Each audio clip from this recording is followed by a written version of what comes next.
Most people are living their lives from a heart place and not a head place.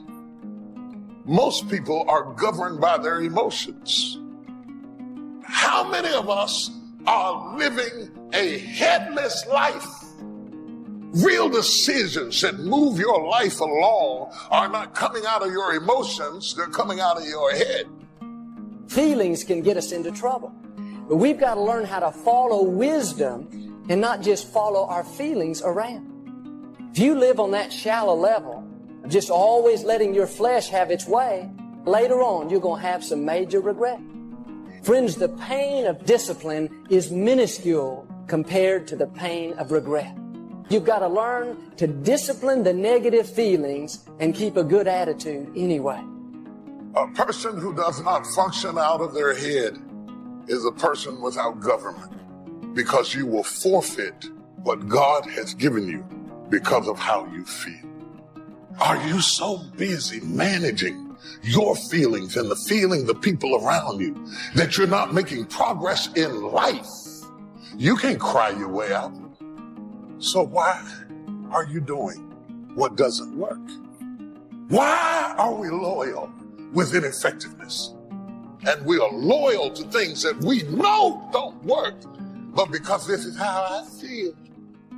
Don't be surprised at the fiery trial that you're going through. It is only to test your quality. It shows us what we're really made of. And unless we learn how to rule over our emotions, then we're not going to get out of that situation. God loves you too much to just leave you alone. He is going to constantly be pushing you and giving you opportunities to improve. See, we cannot control every circumstance in life, but we can control how we respond to those circumstances. You need to learn to pray, God, help me to remain calm. Help me to rule over these emotions. You're being fought by imaginations. Some of you are stressed to death over what ifs and maybes. We got to discipline these negative emotions. It's a decision that you have to make. God is not going to make it for you. You've got to discipline yourself. Whatever you do, don't lose your head. The enemy wants to cut off your head and leave you with feelings. With every blessing, there is a battle. The enemy would not send that level of battle against you if there were not that level of blessing before you. If you're up under attack, there's something to be gained. We all love to be blessed, but here's the key. With that blessing is going to come opposition, people that are not for you. The question is, can you handle the persecution? The favor on your life will stir up the jealousy, the envy in certain people. You have to pass the test of overlooking insults. They wouldn't be talking if you weren't making a difference. Let God take care of those that are trying to make you look bad. You have to be okay with them not being okay with you. You don't need everyone to celebrate you. You don't need their approval. You have Almighty God's approval. People can't stop your destiny. The blessing on your life is greater than any force that's trying to hold you back. When people don't accept you, don't take it personally. It's not about you. It's about the favor that God's put on you. With great favor comes great haters. With great abundance comes great opposition. When you see great blessing, soon someone will not understand. And this is not to discourage you, but to prepare you. Stay on the high road. The grace is there to handle it. You have to rule your emotions. Don't let jealous people steal your blessing. Don't argue with people that don't matter. That negative chatter is a distraction. You don't have to respond to the negative. A response gives that person credibility. Some people are not going to like you, and that's okay. But sometimes we're trying to change people's minds that are never going to be for us. The best response is let your life, your example, do the talking. You have the grace to rise above it. The grace to not let it bother you. Step into that grace and move forward. Someone throws an insult, dodge it. Tries to make you look bad, dodge it. The persecution is a sign that people can see the favor on your life. You can't be blessed without persecution. Where God is going to take you is going to require greater discipline and greater obedience. My question is, can you handle the blessing? I already know the answer. Yes, you can. The reason some people never reach their highest potential is because they never get away from the wrong people. You're spending all your time and energy on someone that doesn't understand your destiny. When you get around true friends, they won't be jealous of your gifts. It'll be just the opposite. They'll give you ideas. They'll help push you further along. It's not the quantity of friends that's important, it's the quality of friends. See, you need people that will come into agreement with you and release their faith, not people that will tell you what you can't do and release their doubt. Who you have in your inner circle is extremely important. Are they building you up or tearing you down? Make a list of who you communicate with most and ask yourself the question, what kind of person am I becoming because of this relationship? Some of you don't realize how much that one negative influence is holding you back. I know people whose lives have been ruined because somebody wasn't good for them. A lot of times we think, I know this person is not a good influence, but if I make a change, I may not have any friends. But you never give up something for God that He doesn't give you something back better in return. That person that's constantly complaining, you don't need that poison going into your spirit. You want to begin to get all the toxic people out of your life. Don't get me wrong, I'm all for helping people, but I've also found some people don't want to be helped. You cannot spend your whole life trying to pull someone up and expect to fulfill your God-given destiny. Are your friends making you stronger? You cannot soar with the eagles as long as you're hanging out with the turkeys. Your time is too valuable to spend it with people that are constantly draining the life and energy out of you. Show them the door. There is a shift going on in your life, and it starts with your head. When your head comes out, it won't be long until everything begins to shift. Touch your neighbor, tell them I feel a shift. There are many times where you have to learn to control your emotions, and as kids, if you learn to control your emotions, it's going to be beneficial for you in many ways. But does that mean that you should keep a normal face all the time? Never show emotions? No, it's not like that at all. There's, like everything else, there's a dichotomy that you have to balance. If your kid wins a wrestling match, you should be happy and great and smile and yeah, high five, right? That's cool. If you bite into a amazing piece of prime rib that your wife cooked for you, then you should raise your fist to the air and say yes. So there you're going to show some emotion. If you get bad, if you get news that you got a friend that died, you got to let those emotions out. There's all kinds of situations where emotions are not only acceptable, but they're needed and they're required. And in fact, if you don't have emotions in those situations, that's horrible. You need to have them, not only as a person, as a human being, you need to let out your emotions sometimes, but as a leader, if you don't show any emotions at all, no one's going to follow you. There's no connection between you and the people on your team. And if you just sit there and think about people that you've worked for that didn't show emotions, you had no connection with them, you don't care about them, you'll leave, you won't go the extra mile to get the job done. So, you have to show emotions. But, of course, there are many times in life, in the world, where showing your emotions are going to have a negative impact on your situation. You give up the takedown in a jiu-jitsu competition, and you show it in your face. That person just thinks I just broke you, right? Yeah. You don't show any emotion there. Boss tells you you're getting stuck with the underperforming team. Don't show any emotion, right? Don't, oh man. Yeah. Don't do that. But hey, what about this? There's a good one. Boss is giving you feedback that you don't agree with. roll your eyes, you know what I mean? The heavy sigh, the clenched teeth as you're trying to listen with this person. You don't even respect him. He's telling you, what's that going to get you? Not going to get you anything. Then showing that negative emotion there, you need to keep normal face in that situation. Your kid's doing something that's annoying. It's trying to test your patience. And they're just trying to piss you off. Don't let them. Keep it in check. Here's another one. We already talked about this one. Your friends are poking fun at you because you missed a shot at the range, or you got lost on a land navigation course, or whatever. Get all mad. Don't get frustrated. Don't show any emotion. You know? They make fun of your haircut. They make fun of your accent. They make fun of whatever. Don't show emotions. Don't freak out.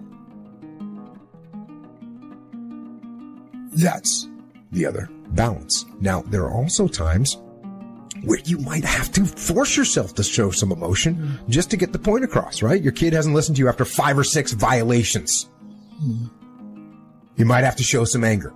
Or they do something that's going to get them hurt, right? You got to show some emotion so that they realize that was real. But flying off the handle and losing your temper is almost never does you any good. So, yeah, you have to be balanced. In order to be balanced, you have to be in control. And in order to be in control, you have to detach from your emotions. So you control your emotions and not let your emotions control you. If you base your value on people's support, how much they approve you, encourage you, then if for some reason they stop doing that, you'll feel devalued. As long as they're telling you you're great, you'll feel great. The problem is, if they change their mind, they're not telling you that, you're not going to feel great. You can't base your value on what people give you. People are funny. They'll say you're beautiful one day and I don't care for you the next. Hosanna on Sunday, crucify them on Friday. If you don't know who you are without them, then if they leave, you'll be lost. They'll take you with them. Your identity was caught up in who they made you to be. You'll try to find somebody else to tell you who you are. You don't need people to tell you who you are. Quit letting how people treat you make you feel inferior. They don't control your destiny. They didn't breathe life into you. They didn't call you. They didn't anoint you. They didn't approve you. Your value came from your Creator, from the God who spoke worlds into existence. The good news is they can't change your value and you can't change it. God put it in you before you showed up. You don't need their approval. You don't need their encouragement. They don't have to validate you. It's good when it happens, but if you're depending on it to feel secure, then if they don't do it, you're going to feel inferior. Don't give away your power. Don't put your identity, your value into somebody else's hands. Even good people can't give you everything you need. You cannot control the shit that's happening around you, okay? So just understand that there's always going to be things that happen that you can't control. That's okay, that's life. Understand that you can always control what you think and what you do in response to the things that are happening. So, what does that mean? It means that if you're the kind of person that gets triggered easily, you get pissed off, you snap at people, you build resentment, you're going to use the 5-second rule. You're going to use the 5-second rule the second you feel that wave of emotion. And I know exactly what you're feeling, Melanie. I think we all do. You know how that thing happens with the people that you love where you see them and you just want to kill them? It happens to me too, and it happens to the people who love me. It's normal to have frustrations rise up, but it's a choice to let those emotions make you snap. So what you're going to do the next time you feel your emotions rise up is you're going to count backwards using the 5-second rule. You're going to go 5, 4, 3, 2, 1. The second you hit 1, your prefrontal cortex should be engaged because we're drawing the focus away from the interior part of your brain and we are awakening your prefrontal cortex. You now have control. You have the ability to choose what you do next. I use this technique to manage my response to the emotional triggers all the time with my kids. When normally in the past, something that they did would make me really upset and I would snap, I now silently count 5, 4, 3, 2, 1, and that alone allows me to collect myself, adjust my tone of voice, and speak in a way that actually is consistent with the kind of parent that I want to be. The other thing that I found is that the more that I interrupt myself from snapping or being triggered by my emotions, the easier it gets. And the second thing that I've noticed is that by simply lowering my tone or slowing down my pace, in other words, being in control of what I'm doing, it is amazing how much more effective I am actually as a parent because I'm not getting emotional. And I think oftentimes with the people that we love the most, we get into these patterns that are really destructive where we're triggered by each other and then we get emotional and then we use our emotions as a justification to not be great with people. And so all of what we're talking about is normal. It's normal to feel frustrated. Letting it make you snap, that's a choice. It's normal to get angry. Letting that be a justification for being an asshole or abusive to somebody, that's a choice. And it's a choice you don't have to make when you start to 5, 4, 3, 2, 1 manage yourself in response to the things that are triggering you.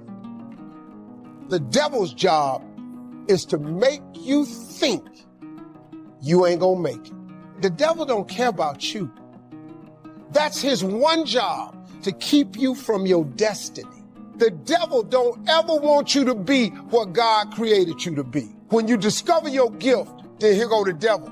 You got this job over here, you gonna lose your 401k. You can skip all of this, but you gotta quit letting the devil keep you from your destiny. He got you thinking you gonna mess your credit up if you quit your job. If your card max out at 5,000 and you got 4,090 on it, you gonna have to make a choice.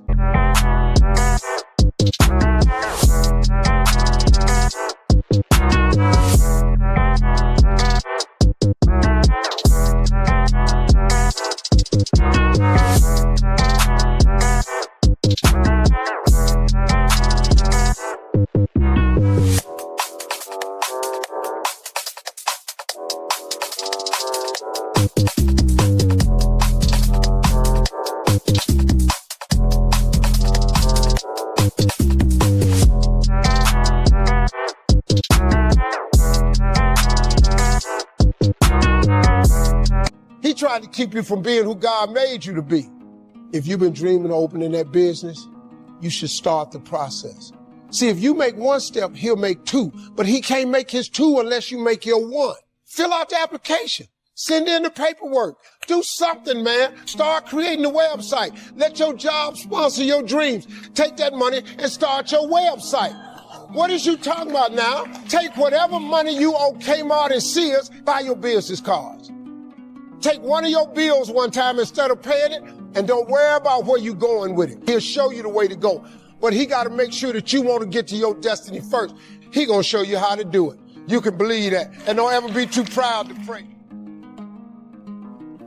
What are you going to do with the life he has given you and the time he has given you and the gifts he has given you and the resources he has given you? What are you going to do with it? There's somebody in the hospital wishing they could be where you are right now. But look at you. I know you got some problems and I know you got some issues. You got up out of the bed. You brushed your own teeth. What are you going to do with what God has given you? Excuse me, let me show you some Shazam!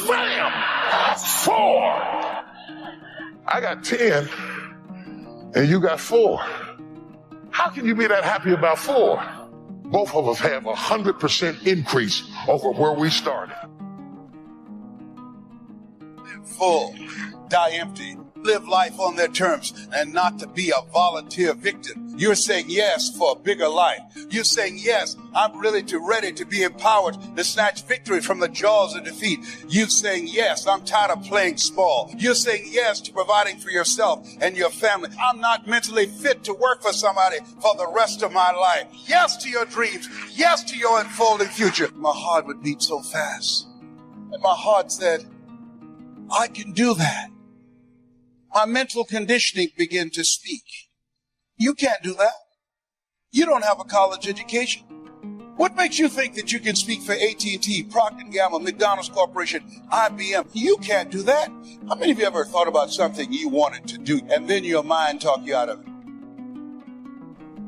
Don't judge where you are as where you're going to stay. God has some transfers for you. Transfers of influence, transfers of resources, houses that you didn't build, promotion that you didn't work for. Now, this transfer requires obedience, honoring God, doing the right thing when it's hard. There will be seasons like with Joseph that it's not fair. Nothing is changing. People that don't honor God are passing you by. Don't be discouraged. Your time is coming. It's going to happen suddenly, out of the ordinary. You couldn't have made it happen. It's the hand of God. What's significant with all three of these people, Nehemiah, Joseph, and Ruth, none of their circumstances looked like they were about to change. Joseph was sitting in prison. You're telling me he's about to be the prime minister of this powerful nation? I don't think so. Ruth was in the fields picking up grain. You're saying she's about to own this field? I don't see how. Nehemiah was a busboy working in the kitchen. You mean he's going to rebuild the walls of Jerusalem? I think you have the wrong person. When you look at your situation, everything may say, there's no way you'll accomplish your dream. No way you'll own your company. No way you'll get out of this problem. No way you'll meet the right person. You're right where they were. The good news is one transfer, one shift, and you'll have the resources, influence, opportunity that you've never seen. Don't talk yourself out of it. Don't live with a scarcity mentality. You have to give God permission to bless you. Quit believing those lies that you don't deserve it. You come from the wrong family. You're not that talented. You've reached your limits. God needs you to build His kingdom. He's counting on you to make the world a better place. He's destined you to take your family where they've never been. He wants to entrust you with resources, influence that you've never imagined. Be faithful where you are. Honor God with what you have. He's looking for Josephs, people that keep doing the right thing when it's hard. He's looking for Nehemiahs, people that have a passion to build His kingdom. He's looking for Ruths, people that don't let bad breaks cause them to live bitter. I believe that's you. Because you've been faithful, because you have the right motives, God is about to show out in your life. Others that haven't honored God, seems like they've passed you up. They've gotten good breaks, gone further. There's about to be a shift. God is going to put resources into the hands of the righteous. Influence is going to shift. You were in the background, now you're in the foreground. You were struggling to get by, now you have abundance. You thought you'd reached your limits, but suddenly you're thrust to a new level.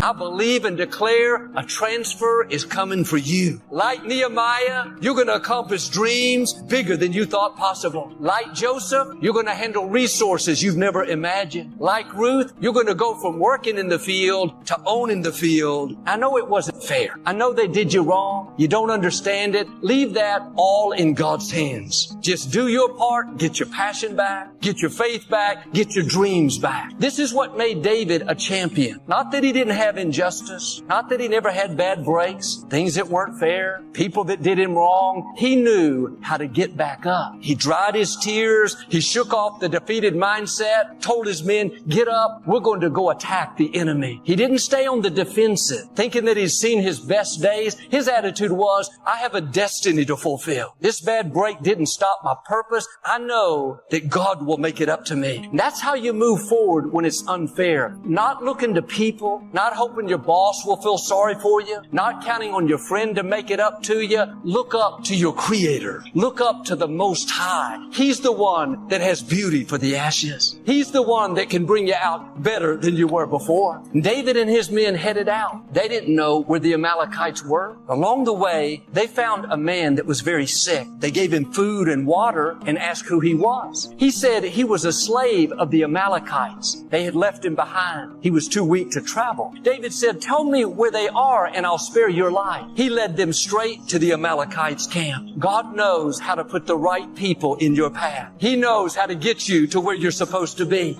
The Amalekites were having a big party, celebrating the victory. Sometimes the enemy celebrates too soon. Don't worry if you see them celebrating. God is not finished. David and his men attacked. The scripture says they recovered everything they had lost. All their wives and children were unharmed. They got all their possessions back. Not only that, they gathered up all the spoils from the Amalekites. That's what happens when you don't let an injustice, a bad break, a loss cause you to get discouraged and settle where you are. But what stops us many times is we have a good reason to be sad, a good reason to give up on our dreams. Had a bad childhood, person walked away, the company let us go. Wasn't our fault that we got knocked down. I understand that, but what I'm saying is it is your responsibility to get back up. We wouldn't be talking about David if he'd used that bad break as an excuse. He was honoring God. He was not taking revenge against King Saul. He didn't get bitter when his family left him out. Would have been different if he had slacking off, compromising, doing whatever he felt like. But he was being his best. A person of integrity, yet the bottom fell out. That's a test. Are you going to let it be an excuse that keeps you from your greatness? Or are you going to get back up knowing that God is still on the throne? That He has good plans for you? That what tried to stop you was only setting you up for something greater? 3 days after David's biggest defeat, 3 days after he lost everything, he not only recovered it all, but King Saul was killed in a battle and David was made king. When you face your biggest battles,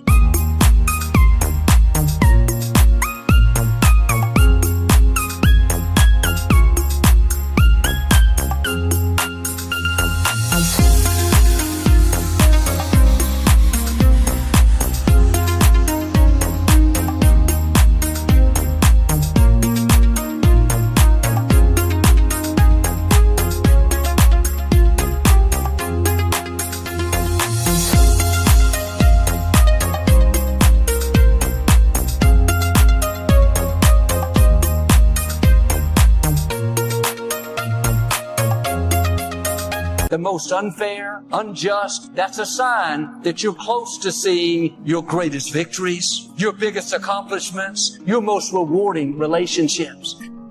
You know, one of the things that Maya Angelou used to always say to me, and I love this, she used to say to me, baby, those people can't hold a candle to the light that God already has shining on your face. Yeah. Can't you see?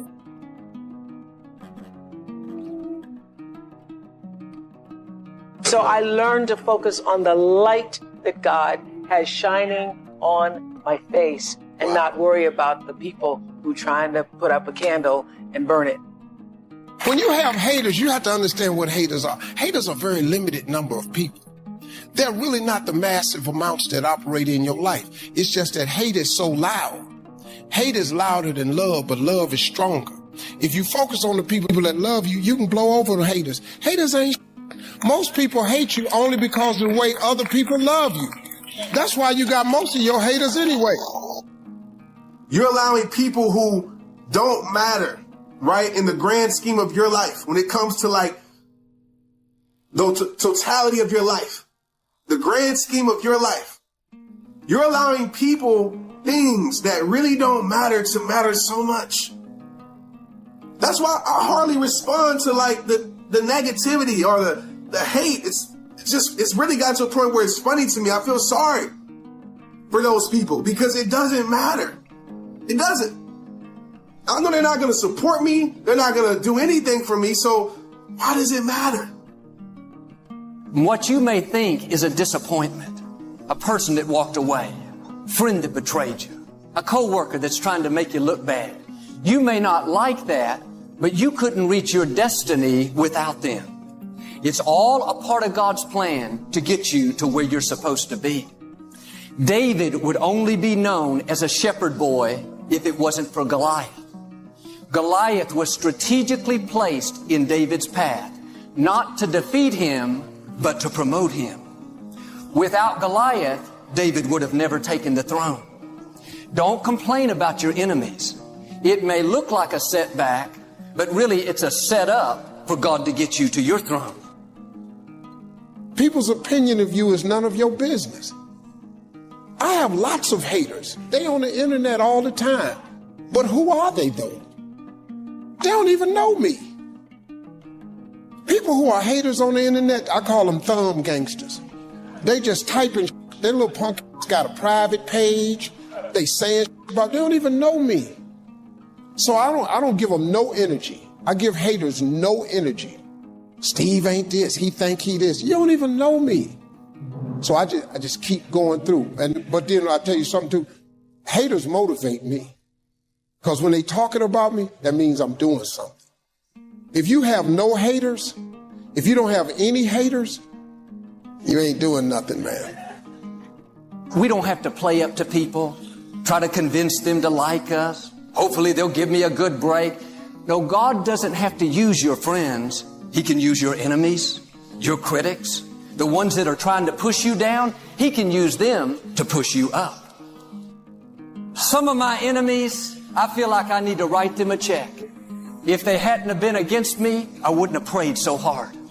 If they hadn't have made fun, I would have given up sooner. If they hadn't have told me I couldn't do it, didn't have what it takes, I might have been complacent, settled where I was. It was their opposition that pushed me forward. Many times, God will use your enemies to catapult you to success more than your friends. David said, God prepares a table before me in the presence of my enemies. Notice, when God brings you through the opposition, He's not going to do it in private. He's going to do it where all of those enemies can see it. The longer I live, the more I realize nothing happens by accident. Even the opposition, if you'll keep the right attitude, God will use it to your advantage. I was talking to a well-known minister one time. For over 50 years, he had gone around the world doing so much good. Most people were very appreciative. But in his hometown, the local newspaper was never for him. They were always finding fault. He could do 100 things right. They wouldn't report that. They'd find the one thing they didn't like, make a big deal out of it. This went on year after year.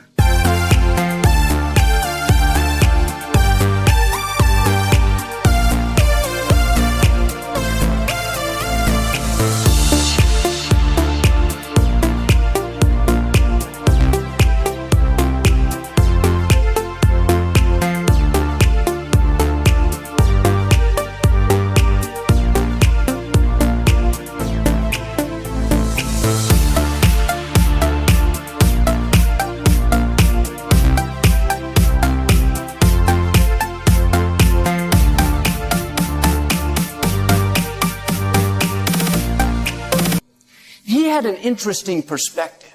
He said, if it hadn't been for that newspaper, I would have never accomplished so much. I thought, what do you mean? He said that newspaper not only kept me on my knees, but it gave me the fuel to keep pressing forward to prove to them that they were wrong. He went on to build a beautiful university in that city. Tens of thousands of young people have attended.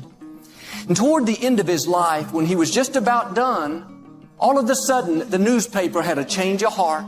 They wrote this big front page article celebrating everything that he had done. It was almost like God waited on purpose. God knew that enemy, even though my friend didn't like it, it was making him better. It was keeping him stirred up, made him more determined, more resilient. Some of the things that we don't like, we're asking God to get rid of. If He removed them right now, we wouldn't reach our highest potential. That opposition is making you stronger. Those people trying to stop you, the betrayal, the disappointment, that cannot keep you from your destiny. God has the final say. And if He hasn't removed it yet, that means He's going to use it for your good. He strategically places the Goliaths, the Judases, the opposition. Without Goliath, you can't take your throne. Without Judas, you won't reach your highest potential. Without the naysayers, you wouldn't become all you were created to be. Some of the favor that you're seeing, some of the good breaks you've had, it didn't happen because of you. It happened because of those people that tried to stop you. They put you in position for promotion. I always thank God for my friends, but I've learned to thank God for my enemies as well. The scripture says, don't be intimidated by your enemies. Don't be intimidated by what somebody said. Don't be intimidated by a negative medical report. You and God are a majority. When Jesus came out of the grave, He took the keys of death and hell. He said, all power has been given unto me in heaven and in earth. Now I'm giving you that power. You are not weak. You are not lacking. You are full of can-do power. The greatest force in the universe is on your side. When you see where God takes you, the favor, the promotion, the blessing, you're going to look back and say like the psalmist, it was good that I was afflicted. See, if David were here, he would tell you, it was good that Goliath showed up. Jesus would say, it was good that Judas betrayed me. I can tell you, it was good that executive was against us. It may have been uncomfortable at the time, but one day you'll say, this enemy didn't defeat me. This enemy promoted me. Now stay in faith. God has your back. He wouldn't have allowed the pressure unless He's going to work for your good.